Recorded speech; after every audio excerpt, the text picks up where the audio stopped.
37 সদস্য কমিটিতে আপনার 200 কমিটির নাম আমরা পাইছি। এই আওয়ামী হচ্ছে এটা তো আমরা জানবো যারা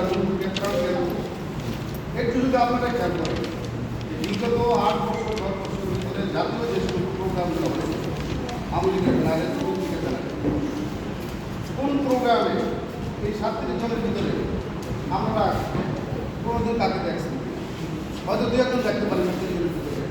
আমার বক্তব্য এই 37 জনের ভিতরে 30 জনের কখনোই আমাদের কোনো জাতীয় প্রোগ্রামে, জেলা আওয়ামী লীগের প্রোগ্রামে, জেলা শ্রমিক লীগের প্রোগ্রামে এই পার্টিগুলো আমি ব্যক্তিগতভাবে কোনো দেখি না, আপনারা হয়তো খেয়াল করছেন। পাশাপাশি হলো যাদেরকে এই কমিটিতে স্থান দেওয়া হয়েছে, যেভাবে আমি বলছি এর ভিতরে অনেক লোক আছে যে তারা বিভিন্ন দলের সাথে জড়িত ছিল।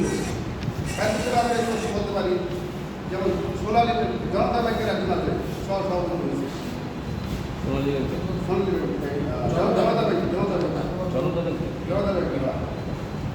রবিকুলির জীবন ভাই, মুসলিমদের জীবন পুরো বাড়ির কাছাকাছি বাড়ি, পাশের ইউনিয়নে রূপনগর। আপনারা খবর নিয়ে দেখেন বিগত বিএনপি আমলে সে সিএ করে,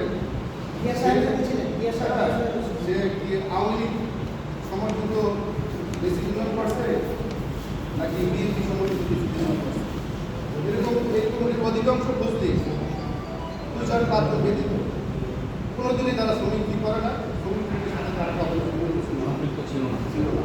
প্রকৃত অর্থে নারায়ণগঞ্জ জেলায় আমরা যারা শ্রমিক লীগ করে আসছি, আপনারা জানেন যে আমাদের মরহুম নেতা জনাব শুক্র মাহমুদ সাহেব দীর্ঘদিন নারায়ণগঞ্জ জেলার সভাপতি দায়িত্ব পালন করছে। তার মৃত্যুর পরে আমাদের সালাম ভাই 1 নম্বর সিরিয়াল সভাপতি ছিল, সে ভারপ্রাপ্ত সভাপতি দায়িত্ব পালন করছে। সালামে অসুস্থ হওয়ার কারণে তার এই মতামতের ভিত্তিতে পরবর্তীবার আমাকে ভারপ্রাপ্ত সভাপতি করা হয়েছে।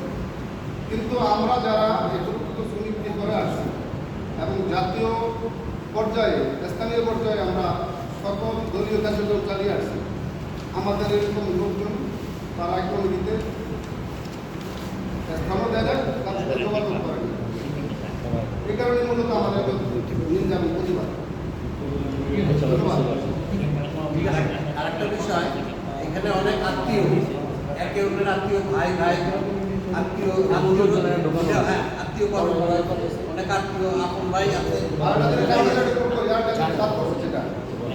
এই কমিটির যাকে সভাপতি করা হয়েছে আব্দুল কাদির, এই আব্দুল কাদির বিগত 20 বছরের যে ইতিহাস বোঝে যে শ্রমিক লীগের কোনো পদে জেলা বা মহানগরের কোনো পদে সে ছিল।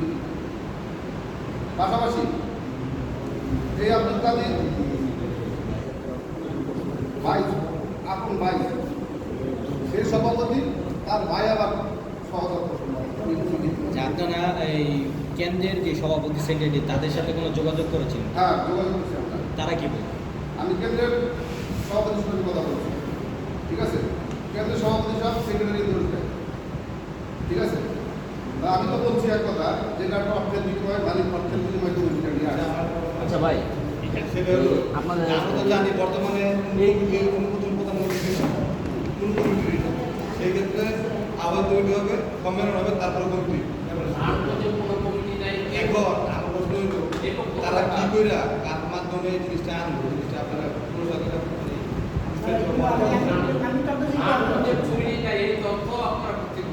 আপনারা ইতিমধ্যে আপনাদের নিউজ ছিল সর্বভারত উচ্চ বিদ্যালয় সম্মেলন হওয়ার কথা ছিল, জানেন ব্যাপারটা। আমরা এখানে প্রতিবাদ সমাবেশ করে বিক্ষোভ মিছিল করেছিলাম, তার পরিপ্রেক্ষিতে ওই সম্মেলন স্থগিত করা হয়েছে।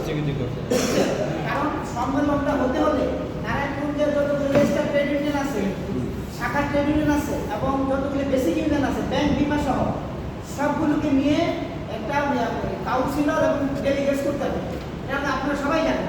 কিন্তু এই কমিটির ব্যাপারে কোনো নিয়ম নীতি পালন করা হবে, কোনো নিয়ম নীতি পালন করা হবে যে সম্মেলন কীভাবে হবে। আপনাদের কাগজপত্র দেখিয়েছি, জেলা কমিটি হবে 71 সদস্য বিশিষ্ট, কি কি পোস্ট আছে এখানে সব উল্লেখ করা আছে গঠনতন্ত্রে। এখন তারা 37 সদস্যের জন্য কমিটি নিয়ে আসছে, এটার জানেন? এই তোমার সমিতি আমরা কারণ করতে পারবো। এই তোমার সমিতি আরো যে 34 জন লোক আছে, গ্যাপ আছে 34 জন।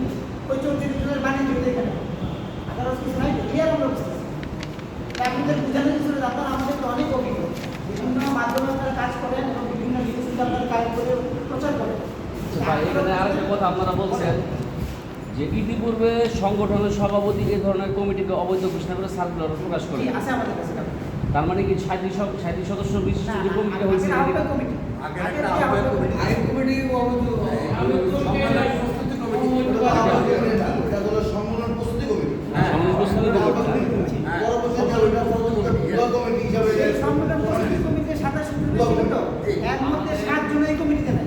কেন্দ্র থেকে চিঠি দিয়ে জানার পরও তারা এটা কামাল ভাই নিজেদের মতো তারা ব্যবহার করে। কামাল ভাই সদস্য সচিব ছিলেন, উনিই নাই, ওনার সাথে কথা বলতে নাই, এই কমিটি নাই। এবং সবচেয়ে বড় কথা নারায়ণগঞ্জ হল প্রকোঘন এলাকা। এই এলাকায় কোনো এলাকায় খুবই অশিক্ষিত এলাকা। এই এলাকায় যদি এই কমিটি বাতিল না করা হয় একটা বিরাট আধুনিক অসন্তোষ দেখা দেবে এবং বিভিন্ন শিল্প কলকারখানা বিভিন্ন প্রতিষ্ঠানে এইটার প্রভাব পড়বে, যাতে করে নারায়ণগঞ্জের পরিস্থিতিতে অশান্ত হওয়ার সম্ভাবনা। আরেকটা বলতে এই কমিটির অনুযায়ী